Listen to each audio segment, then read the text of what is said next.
Okay बेटा, chapter name है set, किताब का पहला चैप्टर है। अमूमी तौर पर मैं स्टूडेंट से ये सवाल करता हूं कि व्हाट इज सेट। हमें सबसे पहले इस कॉन्सेप्ट को क्लियर करने की जरूरत होती है कि हम सेट कहते किसको। तो बेटा, किताब के मुताबिक सेट की डेफिनेशन जो है वो है the collection of well defined distinct objects is called set। दो लफ्ज है बेटा, वेल डिफाइंड, डिस्टिंक्ट। देखिए, वेल डिफाइंड का मतलब कि जिस बात को आप अच्छे से दूसरे को समझा सकें और वो चीजें बिल्कुल क्लियर हों, उनका को जब आप इकट्ठा करते हैं तो वो क्या कहलाता है? सेट। मिसाल के तौर पर अगर मैं आपसे कहूं गुड प्लेयर्स,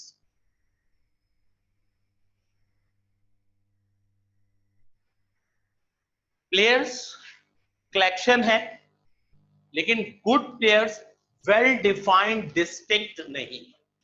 उसकी रीजन ये है कि प्लेयर्स हर गेम के होते हैं, हर गेम के अच्छे प्लेयर्स होते हैं। तो कौन से गेम की बात हो रही है? अब सारे गेम्स की बात हो रही है तो सारे गेम्स के तमाम अच्छे प्लेयर्स का पता लगाना, ऑल दो थिंग, ये डिस्टिंक्ट और डिफाइंड करना मुश्किल है, तो हम इसको सेट कंसीडर नहीं करते। लेकिन अगर मैं ये लिखूं कि good players of your team,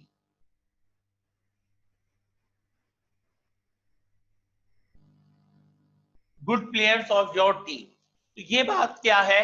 distinct और वेल डिफाइंड है। आप अगर क्रिकेट खेलते हैं तो क्रिकेट के हिसाब से, फुटबॉल खेलते हैं तो फुटबॉल के हिसाब से, और कोई गेम खेलते हैं तो उसके हिसाब से आपके गेम में जो स्टूडेंट जो प्लेयर सबसे बेहतर है, आप उनके नाम मेंशन कर देंगे तो वो क्या कहलाएगा? सेट। इसी तरह दूसरी एग्जांपल की अगर बात की जाए तो गुड बुक्स। अब बुक्स कलेक्शन जरूर है बेटा, लेकिन हर सब्जेक्ट की अच्छी किताबें दुनिया में बेशुमार बल्कि हजारों उलूम हैं जिन पर किताबें लिखी गई हैं और अच्छी किताबें लिखी गई हैं, तो ये वेल डिफाइंड और डिस्टिंक्ट नहीं होता। लेकिन अगर मैं बात करूं द होली बुक्स,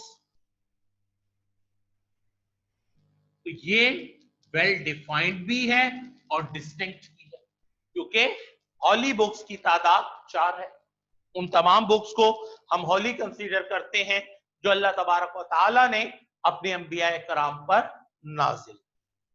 तो सेट के लिए कलेक्शंस यानी कुछ चीजों का इकट्ठा होना, लेकिन जो चीजें इकट्ठी हों उन्हें अच्छे से डिफाइन किया जा सके और वो डिस्टिंक्ट हो, तो हम उन्हें सेट कंसीडर करते हैं।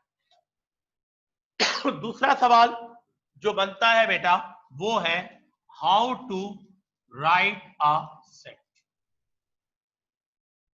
एक सेट को कैसे लिखा जाता? देखिए, अगर मैं आपके सामने लिखूं 1 2 3 4 एंड 5, तो ये क्या है? नंबर्स।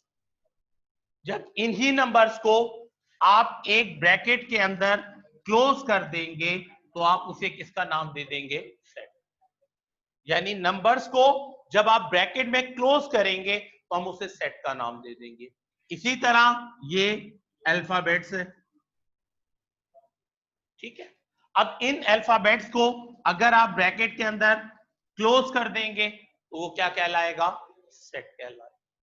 अब सेट को मेंशन करने के लिए आप उसे प्रॉपरली क्या करेंगे? नेम देंगे, और नेम अमूमी तौर पर कैपिटल अल्फाबेट्स की सूरत में दिया जाता है, जैसे मैंने सेट ए का नाम दिया या सेट पी की बात, ठीक है बेटा। तो कहने का मकसद क्या हुआ कि सेट लिखने का तरीका क्या है कि ऑब्जेक्ट जो भी हैं उनको आप मेंशन करने के बाद ब्रैकेट में क्लोज कर दें, करली ब्रैकेट में क्लोज कर दें, तो आप उसे सेट का नाम दे देते हैं या उसे सेट कहते हैं।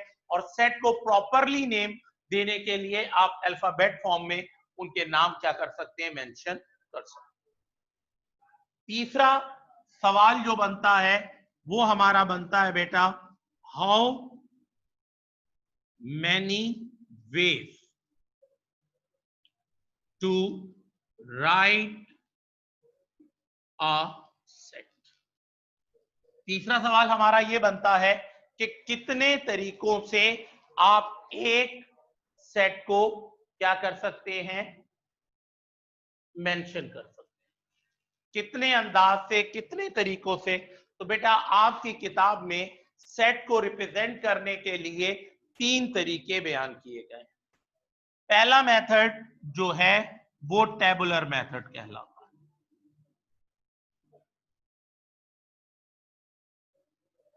है। इस मेथड में हर एलिमेंट को इंडिविजुअली सेट में मेंशन किया जाता है। टेबुलर मेथड में हर एलिमेंट को इंडिविजुअली फॉर्म में सेट में मेंशन किया जाता है। दूसरी फॉर्म जो है वो आपकी डिस्क्रिप्टिव फॉर्म कहलाती है।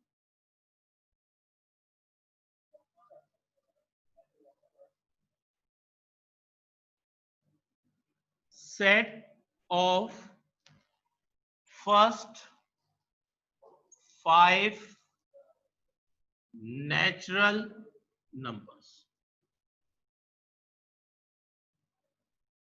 Set of first 5 natural numbers, यानी जब आप सेंटेंस फॉर्म में किसी सेट को एक्सप्लेन करते हो तो वो फॉर्म क्या कहलाती है, डिस्क्रिप्टिव फॉर्म कहलाती है। तीसरी बात या तीसरा तरीका जो है वो सेट बिल्डर फॉर्म कहलाती है।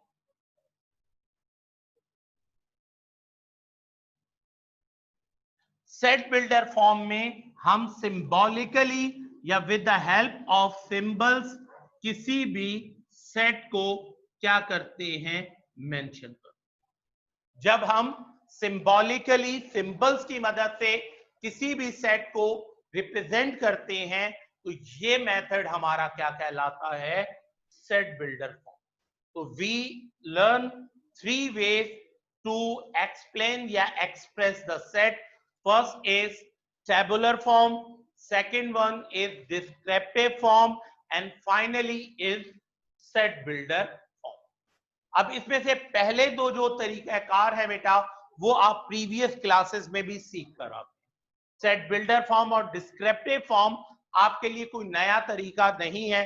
क्लास 7th और 8th में आपने सेट्स के कॉन्सेप्ट या सेट टॉपिक्स को पढ़ा हुआ है, इसलिए ये दोनों मेथड आपके लिए इंट्रोड्यूसिंग है या आप पहले से इनके मुतालिक जानते हैं। लेकिन तीसरा जो तरीका है जिसे सेट बिल्डर फॉर्म का नाम दिया मैंने, ये तरीका आपके लिए न्यू है। तो आइए अब हम इसे समझने की कोशिश करते हैं। देखिए बेटा, आपने देखा कि इसमें सबसे पहले मैंने एक लाइन ड्रॉ की। इस लाइन का जो मतलब है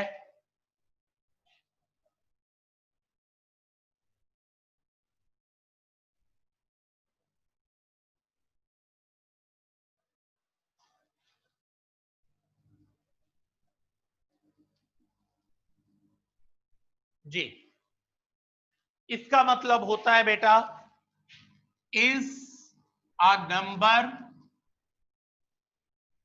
such that, is a number such that.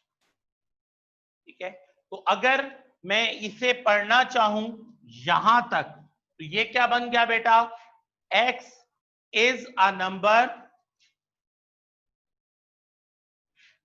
x is the number such that.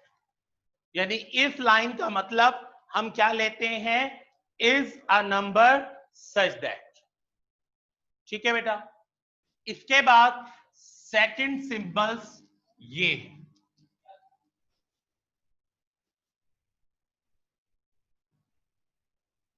Belongs to. ठीक है, इसका मतलब क्या होता है, बिलोंग्स टू। अब आप देखिए, अगर मैं इसे दोबारा पढ़ूं तो यहां तक पढ़ने के काबिल हो गया। क्या पढ़ूंगा मैं इसको? मैं पढ़ूंगा बेटा x is a number such that x belongs to n stand for natural number। ठीक है, तो x belongs to natural number। ठीक है बेटा। तीसरा जो साइन इस्तेमाल हुआ वो ये है, और एक साइन ये भी इस्तेमाल किया। ठीक है बेटा, ये साइन इसका मतलब होता है इक्वल टू, और इस साइन का मतलब होता है लेस।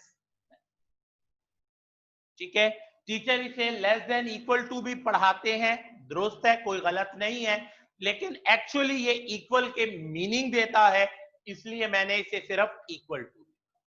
तो 3 से 4 सिंबल्स हम इस्तेमाल करते हैं, गो के और भी आगे इस्तेमाल किए जाते हैं। इंशाल्लाह जब आप आगे फर्स्ट ईयर में जाकर इस टॉपिक को देखोगे तो वहां पर उनको डिस्कस करेंगे। फिलहाल इन 4 ही की आपको जरूरत पड़ती है। 9th क्लास का जो आपका फाइनल एग्जाम होगा, तो मैंने उस हद तक आपके साथ शेयर कर लिया कि लाइन का मतलब is a number such that. ठीक है, सेकंड सिंबल का मतलब बिलोंग्स टू। ठीक है, तीसरे का मतलब इक्वल टू, और चौथा जो है उसका मतलब मैंने आपसे अर्ज किया कि उसका मतलब लेस देन है। ठीक है बेटा, अब आगे बढ़ते हैं। ये चारों चीजें डिस्कस करने के बाद, इसके बाद बेटा मैंने आपसे डिस्कस किया एन को। ठीक है, तो बेटा important set of numbers, important set of numbers, ये सेट ऑफ नंबर्स बेटा, और इनके सिंबल्स आपको याद होने चाहिए, और ये कौन कौन से हैं ये बिल्कुल वाजे आपको होने चाहिए। इनमें फर्स्ट जो है वो n है। n stand for natural number, natural numbers, और natural number start from 1 2 3 and so on and so forth, ये आपके natural numbers. Second symbol W है, W stand for whole numbers. Natural number और whole numbers में जो basic फर्क है वो सिर्फ स्टार्टिंग पॉइंट पर है कि natural number start from 1 and whole number start from 0।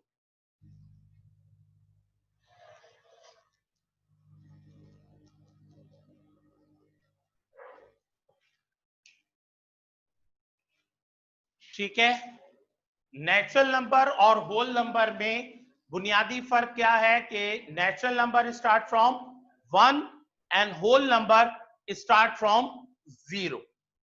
Third one is Z, Z stand for integers, Z stand for integers। अब इंटीजर्स जो हैं बेटा ये भी 0 से स्टार्ट होते हैं, लेकिन इंटीजर्स जो हैं वो पॉजिटिव और नेगेटिव दोनों। इंटीजर्स पॉजिटिव भी होते हैं और नेगेटिव भी होते हैं। अगर हमें सिर्फ पॉजिटिव लेने होंगे तो आप Z के ऊपर छोटा सा प्लस डाल दीजिए, इसका मतलब पॉजिटिव इंटीजर्स। पॉजिटिव इंटीजर्स और होल नंबर एक ही बात होती है, क्योंकि होल नंबर भी 0 और पॉजिटिव नंबर्स होते हैं, और पॉजिटिव इंटीजर्स भी 0 और फिर पॉजिटिव नंबर होते हैं। और अगर नेगेटिव इंटीजर्स की बात की जाएगी तो Z के ऊपर छोटा सा माइनस मेंशन कर दिया जाएगा, तो वो negative integers, and negative integer start from -1। Generally अगर होल फॉर्म में कहा जाए तो इंटीजर पॉजिटिव भी हो सकते हैं और नेगेटिव भी हो सकते हैं। इसके बाद नेक्स्ट जो है P, P stand for prime numbers, P stand for prime numbers. और प्राइम नंबर्स जो है बेटा वो अपने अलावा किसी और टेबल पर डिवाइड नहीं होते। ऐसे नंबर्स बेटा जो अपने अलावा और किसी नंबर पर डिवाइड ना हो, ऐसे नंबर्स को हम जो है वो क्या कंसीडर करते हैं, उन नंबर्स को हम प्राइम नंबर्स कंसीडर करते हैं। ठीक है बेटा, प्राइम नंबर के बाद O stand for odd numbers. Odd numbers क्या होते हैं बेटा, ऐसे नंबर जो 2 पर डिवाइड नहीं हो सकते, these numbers are called odd numbers। ऐसे नंबर्स जो 2 पर डिवाइड ना हो सके उन्हें हम ऑड नंबर कंसीडर करते हैं। एंड नेक्स्ट और final E stand for even numbers. Even numbers ऐसे नंबर्स जिन्हें आप 2 पर डिवाइड कर सकते हो, ऐसे नंबर्स इवन नंबर्स कहलाते। सो बेटा ये चंद बुनियादी बातें हैं जो कि आपको अच्छे से क्लियर होनी चाहिए जब आप सेट को स्टार्ट करते हैं। ठीक है, अगर आप इन चीजों को मिस करेंगे या ये बातें आपको क्लियर नहीं होंगी तो डेफिनेट आपके लिए क्या होगी, प्रॉब्लम होगी। तो आज की क्लास में हम जस्ट इंट्रोडक्शन में चंद बातें आपके साथ शेयर कर रहे हैं। मैंने आपको बताया कि बेटा व्हाट इज सेट, और मैंने आपसे अर्ज किया the collection of well defined distinct object is called set. ये डेफिनेशन बेटा सेट की किताब में भी मौजूद है और बुक के पेज नंबर 1 पर ये डेफिनेशन मौजूद है। तो आपको फेयर कॉपीज में पहला सवाल व्हाट इज सेट है और उसकी definition the collection of well defined distinct object is called set, ये डेफिनेशन लिखनी है। और नीचे जो मैंने इसको एक्सप्लेन किया, गुड प्लेयर वेल डिफाइंड और डिस्टिंक्ट नहीं है क्योंकि बहुत सारे गेम्स हैं, हर गेम्स के कॉमन अच्छे प्लेयर्स होते हैं, but good player of your team ये डिस्टिंक्ट और डिफाइंड है तो हम इसे सेट कहेंगे। इसी तरह मैंने आपसे अर्ज किया गुड बुक्स की बात की, गुड बुक वेल डिफाइंड या डिस्टिंक्ट नहीं है, लेकिन द होली बुक्स बिल्कुल डिफाइंड और डिस्टिंक्ट है। दूसरा सवाल how to write a set, set को कैसे लिखा जाता है, तो मैंने अर्ज किया कि जो भी आपके पास एलिमेंट्स होते हैं उन एलिमेंट को मेंशन करने के बाद अब अगर उन्हें इन्वर्टेड कॉमास में क्लोज कर देते हैं तो वो सेट कहलाता है। 1 2 3 4 5 ए बी सी डी, ये मैंने आपके सामने एग्जांपल रखी और उनको अल्फाबेट्स और नंबर्स को मैंने करली ब्रैकेट में क्लोज किया और आपसे कहा कि वो सेट है। और मैंने आपसे कहा कि सेट को जो है मेंशन या उसका नेम जो है वो मेंशन किया जाता है कैपिटल लेटर के साथ।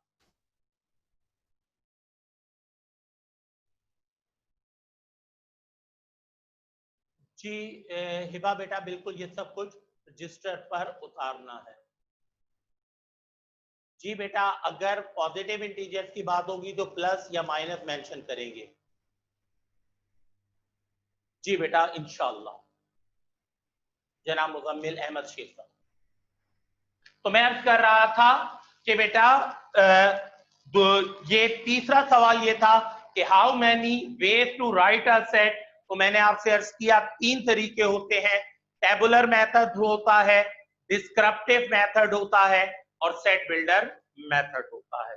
टेबुलर मेथड में इंडिविजुअली हर एलिमेंट को मेंशन किया जाता है जैसे 1 2 3 4। डिस्क्रिप्टिव मेथड में सेंटेंस फॉर्म में सेट को मेंशन किया जाता है, set of first 5 natural number, यानी ऊपर भी 1 2 3 4 5 है और पहले 5 अगर आप नेचुरल नंबर लें तो वही 1 2 3 4 5 ही होते हैं। तीसरा तरीका सेट बिल्डर फॉर्म होता है जिसमें हम मैथ लैंग्वेज या सिंबॉलिकली लैंग्वेज में किसी भी सेट को एक्सप्रेस करते हैं और जो हम सिंबल्स इस्तेमाल करते हैं मैंने उनकी डिटेल बताई कि लाइन का मतलब is a number such that होता है, बिलोंग्स टू, इस साइन का मतलब जो ई से मुशाबियत रखता है, ये शेप सिमिलर है। अगर नीचे लाइन है तो उसे इक्वल टू पढ़ते हैं, और अगर लाइन नहीं है तो लेस देन पढ़ते हैं। इसके बाद इंपॉर्टेंट सेट ऑफ नंबर्स में नेचुरल नंबर 1 से शुरू होते हैं, होल नंबर 0 से शुरू होते हैं, इंटीजर पॉजिटिव और नेगेटिव होता है। सिर्फ पॉजिटिव इंटीजर होंगे तो z के ऊपर छोटा सा प्लस डालेंगे, और अगर सिर्फ नेगेटिव इंटीजर होंगे तो z के ऊपर छोटा सा माइनस डाल देंगे। इसके अलावा P for prime number, prime number वो हैं जो अपने अलावा किसी नंबर पर डिवाइड नहीं होते। O for odd number, odd number जो फकत जो नंबर 2 पर डिवाइड नहीं होते, ऑड होते हैं। और इवन नंबर वो हैं जो 2 पर डिवाइड होते हैं। तो आज की क्लास में बेटा हमने इन बुनियादी बातों को समझा कि